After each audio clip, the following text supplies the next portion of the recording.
እዚህ ለመድረስ ብዙ ውጣ ውረዶችን እንዳለፈች ባገኘችው አጋጣሚ ሁሉ ትናገራለች። ስኬቷ ሁሉ ከእግዚአብሔር እርዳታ ቀጥሎ በብርታትና ጥንካሬዋ እንደመጣ ምስክር ናት።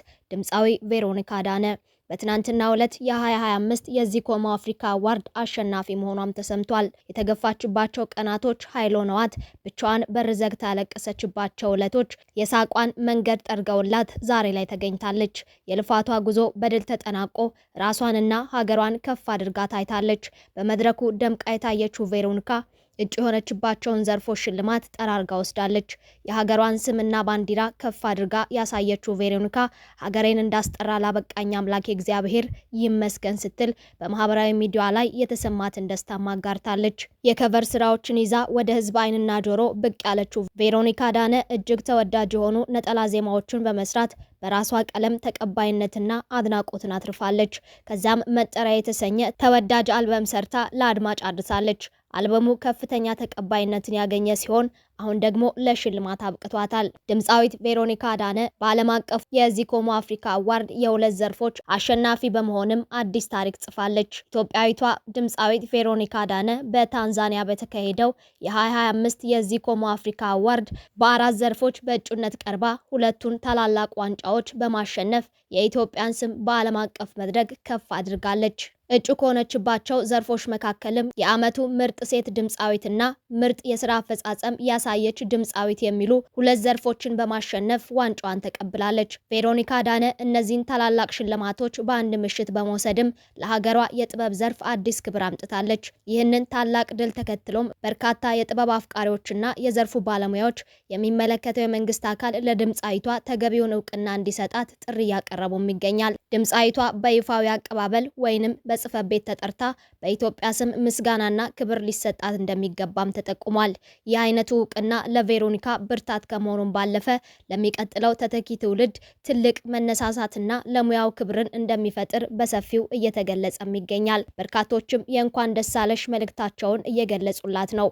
እኛም በቻናላችን ስም እንኳን ደሳለሽ እያልን ወደ ሌላኛው መረጃችን እናመራለን። ከ7 ዓመታት በፊት በጓደኛዋ ሴራ ተታላ አደንዛዥ እጽ ይዛ ባህር ተሻግራ ቻይና በተገኘችው ናዝራዊት አበራ ጉዳይ አዲስ መረጃ ተሰምቷል። ከሰሞኑ በማህበራዊ ሚዲያ ስሟ ተነስቶ መነጋገሪያ የሆነችው ናዝራዊት የተላለፈባት የሞት ፍርድ እየቀረበ መሆኑ ሲነገርም ሰንብቷል። ዛሬ የተሰማው መረጃ ግን በማህበራዊ ሚዲያ ሲሰራጭ የነበረው የሞቷን መቃረብ የሚገልጽ መረጃ የተሳሳተ እንደሆነና ነገሮች መቀየራቸው ተገልጿል። ናዝራዊት የተላለፈባት የሞት ፍርድ መቀየሩና በእስር ቤት እንዴት እያሳለፈች እንደሆነም ተነግሯል። በቻይና በእስር ላይ የምትገኘው ኢትዮጵያዊት ናዝራዊት አበራ ካለችበት አስቸጋሪ ሁኔታ አንጻር አሁንም በጠንካራ መንፈስ ላይ እንደምትገኝና የቅጣት ማቅለያ ይግባኝ በሂደት ላይ መሆኑን ቤተሰቦቿ አስታውቀዋል። ከቅርብ ቤተሰቦቿ የተገኘው መረጃ እንደሚያመላክተውም ቀደም ሲል ተላልፎባት የነበረው የሞት ቅጣት በይግባኝ ወደ ዕድሜ ልክ እስራት መቀየሩ የሚታወስ ሲሆን በአሁኑ ወቅት ደግሞ ይህንኑ የዕድሜ ልክ እስራት ሌላ የይግባኝ ጥያቄ ቀርቦ ክትትል እየተደረገ እንደሆነ ተነግሯል። ይህ አዲስ የይግባኝ ሂደትም ለቤተሰቦቿ ትልቅ ተስፋ እንደፈጠረላቸው ነው የተገለጸው። ናዝራዊት በእስር ላይ ብትሆንም ጊዜዋን ዝም ብላ እያሳለፈች አለመሆኑም ተሰምቷል። ቤተሰቦቿ እንዳረጋገጡት ባላት የእንግሊዝኛ ቋንቋ ክህሎት ለሌሎች እስረኞች ትምህርት እየሰጠች ሲሆን በዚህም በእስረኞቹ ዘንድ ተወዳጅነትን አትርፋለች። በተጨማሪም ናዝራዊት በቻይና ቋንቋ የመጀመሪያ ዲግሪዋን እንደያዘችም ቤተሰቦቿ ጠቁሟል። በቅርቡም የናዝራዊት እህቶች እንዲሁም ፓይለት ወንድሟ ወደ ቻይና በመጓዝ እስር ቤት ድረስ በመሄድ በአካል አይተዋት ተመልሰዋል። ይሁን እንጂ አንዳንድ የማህበራዊ ሚዲያ ተጠቃሚዎች ያልተረጋገጡና ከእውነት የራቁ መረጃዎችን በማሰራጨት በቤተሰቡ ላይ ከፍተኛ ድንጋጤ እየፈጠሩ በመሆኑ ህብረተሰቡ ከተጣሩ ምንጮች ብቻ መረጃ እንዲወስድ ቤተሰቦቿ ጥሪ አቅርበዋል።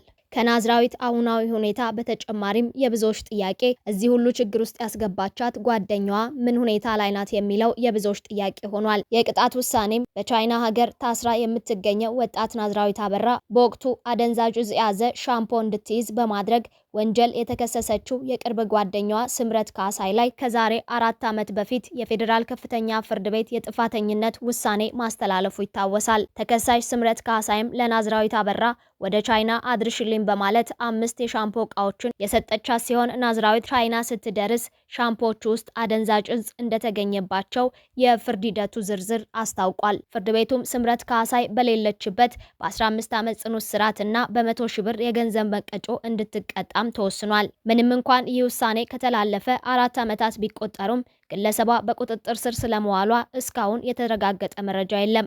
ፍርድ ቤቱ ግለሰቧ ያለችበትን የሚያውቅ ማንኛውም ሰው ለኢትዮጵያ ፖሊስ ወይም ለሚመለከተው የሕግ አካል ጥቆማ እንዲሰጥ ማሳሰቡም አይዘነጋም። ውድ የሰርክቲዩብ ቤተሰቦች፣ ሰርክቲዩብ ወቅታዊ መረጃዎችን ወደ እናንተ የሚያደርስ ቻናል ነው። በዛሬው መሰናዶ ወደ እናንተ ያደረስናቸው ወቅታዊ መረጃዎችን የያዘውን መሰናዶ በዚያ በቃን። አብራችሁን ስለቆያችሁ ከልብ እናመሰግናለን። ዳግም በሌሎች ወቅታዊ መሰናዶች እስክንገናኝ በያላችሁበት ሰላም